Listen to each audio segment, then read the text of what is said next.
আমার নাম মেঘনা। আমার স্বামী প্রণব আমাকে ছেড়ে চলে গিয়েছে 2 বছর হল, আরেকটি মেয়ের সাথে বিয়ে করে। আমি প্রণবের প্রথম স্ত্রী। আমাদের একটি মেয়ে আছে, তন্দ্রা, যার বয়স এখন 5। প্রণব আমাদের ছেড়ে চলে যাওয়ার পর আমি তার বাবার বাড়িতেই থেকে গিয়েছি। আমার শ্বশুর মহেশ্বর আমাকে থাকতে দিয়েছেন, তিনি জানেন আমার কোথাও যাওয়ার নেই। আমরা থাকি তামিলনাড়ুর কন্যাকুমারী শহরে, সমুদ্রের কাছে। আমার শ্বশুরের একটা ছোট্ট দোকান আছে সেখানে। আমার বয়স 30। প্রণব আর আমি বিয়ে করেছিলাম যখন আমার বয়স ছিল মাত্র 20। প্রণব ছিল তার বাবার একমাত্র ছেলে। মহেশ্বরের বয়স এখন 60। তার স্ত্রী মারা গিয়েছেন অনেক আগে। গতকাল রাতে মহেশ্বর আমার ঘরে এসেছিলেন। তন্দ্রা ঘুমিয়ে পড়েছিল। আমি বিছানায় বসে একটা বই পড়ছিলাম। মহেশ্বর এসে আমার পাশে বসলেন। মেঘনা, আমি তোমাকে একটা কথা বলতে চাই, তিনি বললেন। বলুন বাবা, আমি বললাম। আমি তাকে বাবা বলে ডাকতাম। তুমি জানো, প্রণব তোমাকে ছেড়ে চলে গিয়েছে। সে একটা নীচ লোক। আমি তাকে আর আমার ছেলে বলে স্বীকার করি না। কিন্তু তুমি আমার বৌমা, আমার ছেলের স্ত্রী। তুমি আমার বাড়িতে থাকবে, এটাই আমি চাই। আমি মাথা নেড়ে সম্মতি জানালাম। হ্যাঁ বাবা, আমি আপনার বাড়িতেই থাকব। আপনিই আমার একমাত্র আশ্রয়। মহেশ্বর হঠাৎ আমার হাত ধরলেন। মেঘনা, আমি আর একটা কথা বলতে চাই। আমি তোমাকে বিয়ে করতে চাই। আমি অবাক হয়ে তার দিকে তাকালাম। বাবা, এটা কি বলছেন? আমি আপনার বৌমা। মহেশ্বর আমার হাত ধরেছিলেন। মেঘনা, তুমি কি বুঝতে পারছ না? প্রণব তোমাকে ছেড়ে গিয়েছে। তুমি এখন আর তার স্ত্রী নও। আমরা বিয়ে করতে পারি। তুমি আমার ঘরের বউ হয়ে থাকবে। তন্দ্রাও সুখে থাকবে। আমিও একা নই, তুমিও একা নও। আমি হাত ছাড়িয়ে নিলাম। আমার শরীর কাঁপছিল। না বাবা, এটা ঠিক নয়। আমি আপনার বৌমা। এভাবে ভাববেন না। মহেশ্বরের চোখে রাগ ফুটে উঠল। তুমি বুঝতে পারছ না মেঘনা। তুমি আমার বাড়িতে থাকছ। আমি তোমাকে খাওয়াচ্ছি, পড়াচ্ছি। তুমি আমার কথা শুনবে না? বাবা, আমি আপনার ছেলের স্ত্রী। আপনি আমার বাবার মতো। প্লিজ এমন কথা বলবেন না। আমি ওনার দিক থেকে সরে গেলাম। মেঘনা, তোমাকে একটু সময় দিচ্ছি ভাবার জন্য। কাল আমি আবার আসব। এই বলে মহেশ্বর ঘর থেকে বেরিয়ে গেলেন। আমি সারা রাত ঘুমাতে পারিনি। মাঝরাতে আমি জানালা দিয়ে বাইরে তাকালাম। সমুদ্রের পাশের এই শহরটি এখন নিস্তব্ধ। আমি কোথায় যাব? আমার কোনো টাকা নেই, কোনো চাকরি নেই। আমার বাবা মা মারা গিয়েছেন অনেক আগে। আমার একমাত্র সম্বল আমার মেয়ে তন্দ্রা। পরদিন সকালে আমি সিদ্ধান্ত নিলাম। আমাকে পালাতে হবে এই বাড়ি থেকে। কিন্তু কোথায় যাব? আমার মনে পড়ল, আমার এক দূর সম্পর্কের মাসি থাকেন চেন্নাইতে। তিনি আমাকে একবার বলেছিলেন যদি কোনো দরকার হয় ওনার কাছে যেতে। আমি কয়েক বছর ধরে ওনার সাথে যোগাযোগ করিনি। ওনার নাম অঞ্জলি। আমি ওনার ফোন নাম্বার খুঁজতে লাগলাম আমার পুরানো ডায়েরিতে। দুপুরে মহেশ্বর দোকানে গেলেন। আমি দ্রুত কিছু জিনিসপত্র নিয়ে একটা ব্যাগে ভরলাম। তন্দ্রাকে স্কুল থেকে আনার জন্য আমি বেরিয়ে পড়লাম। কিন্তু যাওয়ার আগে আমি মহেশ্বরের ঘরে ঢুকলাম। আমার মনে হলো একটু টাকা নিয়ে যাই। না হলে আমি অঞ্জলি মাসির বাড়ি পর্যন্ত যেতে পারব না। আমি মহেশ্বরের আলমারি খুললাম। সেখানে একটা ছোট্ট বাক্স ছিল। বাক্সটা খুলতেই আমি অবাক হয়ে গেলাম। বাক্সের মধ্যে অনেক টাকা ছিল। এত টাকা কোথা থেকে এলো? মহেশ্বরের ছোট্ট দোকান থেকে এত টাকা আসে না। আমি একটু টাকা নিয়ে নিলাম, যতটুকু আমার দরকার চেন্নাই যাওয়ার জন্য। কিন্তু বাক্সের নিচে আমি আরও কিছু দেখলাম। একটা ছবি। ছবিটা তুলে আমি একবারে স্তম্ভিত হয়ে গেলাম। এটা আমার শাশুড়ি, মহেশ্বরের স্ত্রী সাবিত্রীর ছবি। সাবিত্রী মারা গিয়েছিলেন অনেক আগে, প্রণবের জন্মের কিছুদিন পরেই। কিন্তু ছবিটা খুব পুরানো ছিল না। এই ছবিতে সাবিত্রীর পাশে দাঁড়িয়ে আছে একটি ছোট ছেলে। ছেলেটা প্রণব নয়। প্রণব কে? আমি আরও ভালো করে দেখলাম।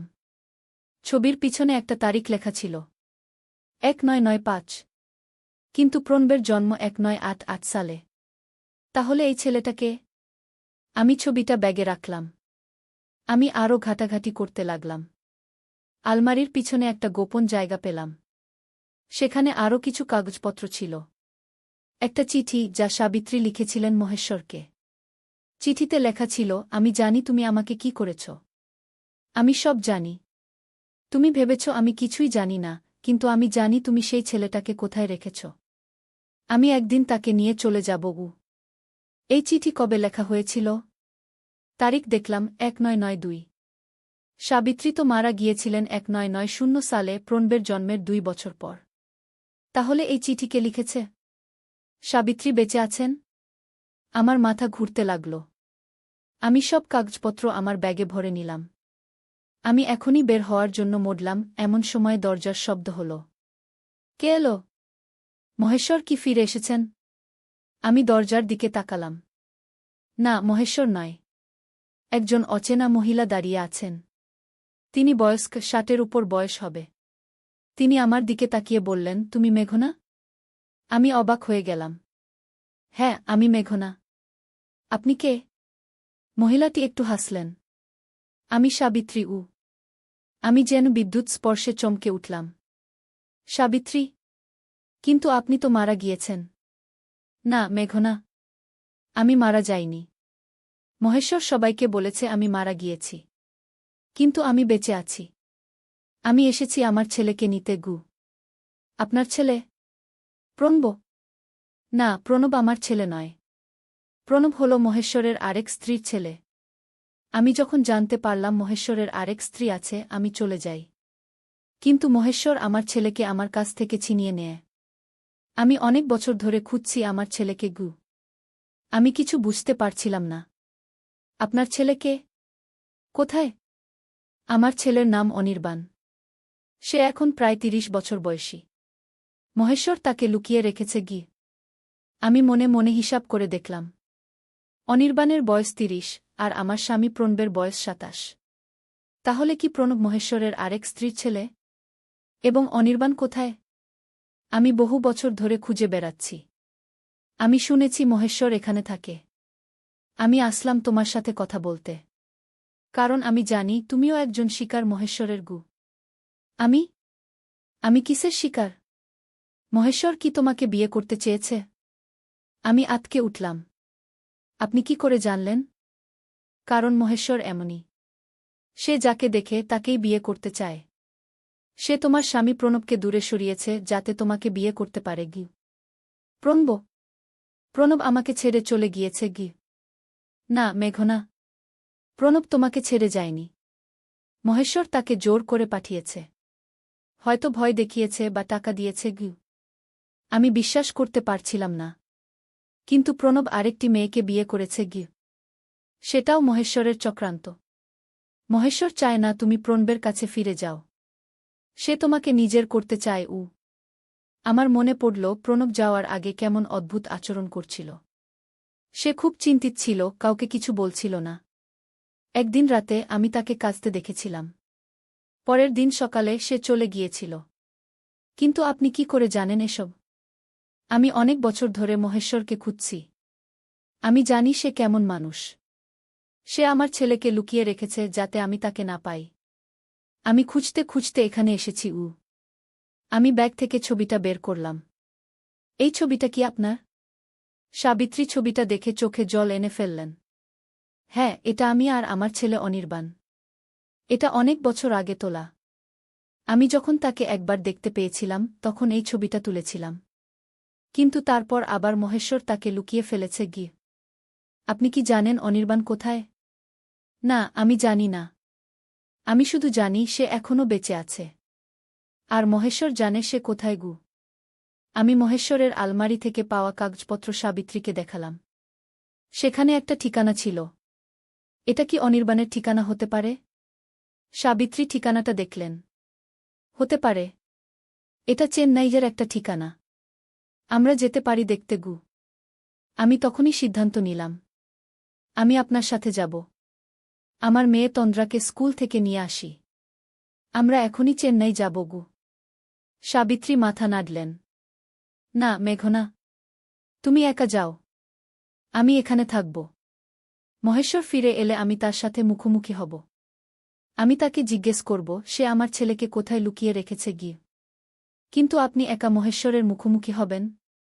সে খারাপ কিছু করতে পারে গু। না মেঘনা, আমি ভয় পাই না।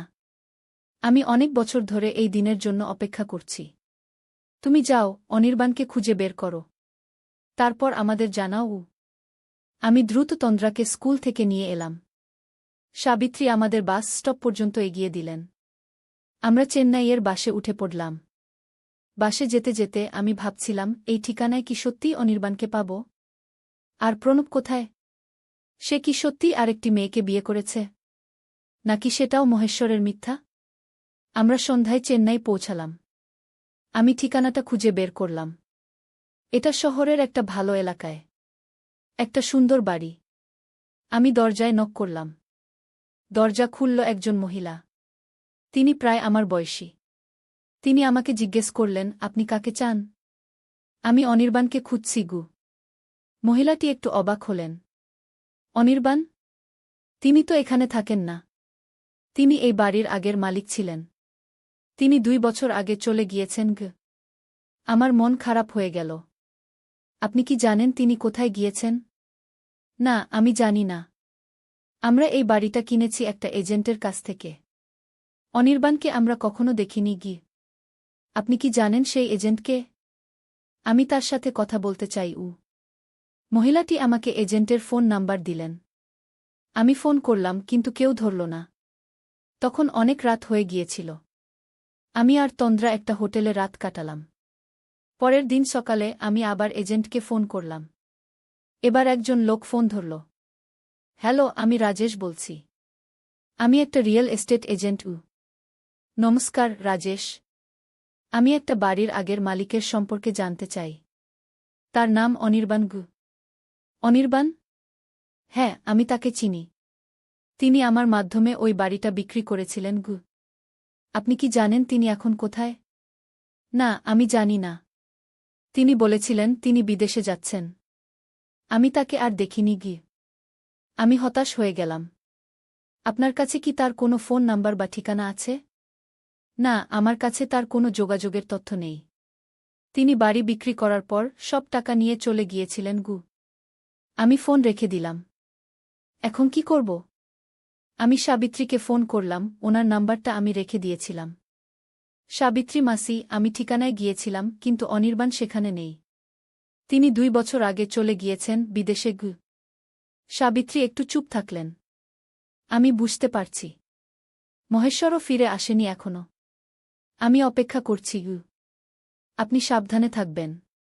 আমি আপনাকে পরে ফোন করব গু। আমি হোটেলে ফিরে এলাম। কি করব ভেবে পাচ্ছিলাম না। তন্দ্রা খেলছিল। আমি জানালা দিয়ে বাইরে তাকালাম। হঠাৎ আমি একজন লোককে দেখলাম। লোকটা আমার দিকে তাকিয়েছিল। আমি ভালো করে দেখলাম। এ তো প্রণব। আমি দৌড়ে নিচে গেলাম। প্রণব সত্যিই সেখানে দাঁড়িয়েছিল। আমি তার কাছে গিয়ে বললাম, প্রণব, তুমি এখানে? প্রণব আমার দিকে তাকালো। তার চোখে বিষণ্ণতা। মেঘনা, আমি তোমাকে খুঁজছিলাম। কিভাবে আমাকে এখানে পেলে? আমি তোমাকে খুঁজিনি প্রণব। আমি অন্য কাউকে খুঁজছিলাম কে আমি বললাম। অন্য কাউকে? কাকে? প্রণব জিজ্ঞাসা করল। অনির্বাণ নামে একজনকে। তুমি কি তাকে চেনো? প্রণবের মুখ সাদা হয়ে গেল। অনির্বাণ? কিভাবে তুমি তার নাম জানলে? প্রণব, আমাকে সত্যি কথা বলো। তোমার বাবা মহেশ্বর কি আমাদের মধ্যে সম্পর্ক ভাঙার চেষ্টা করেছিল? প্রণব মাথা নাড়ল।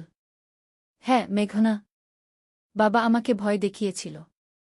তিনি বলেছিলেন যদি আমি তোমাকে ছেড়ে না যাই, তিনি তোমাকে আর তন্দ্রাকে কষ্ট দেবেন। আমি তোমাদের রক্ষা করতে চলে গিয়েছিলাম গ। আর তুমি আরেকটি মেয়েকে বিয়ে করেছ? না মেঘনা। সেটা মিথ্যা। আমি কাউকে বিয়ে করিনি।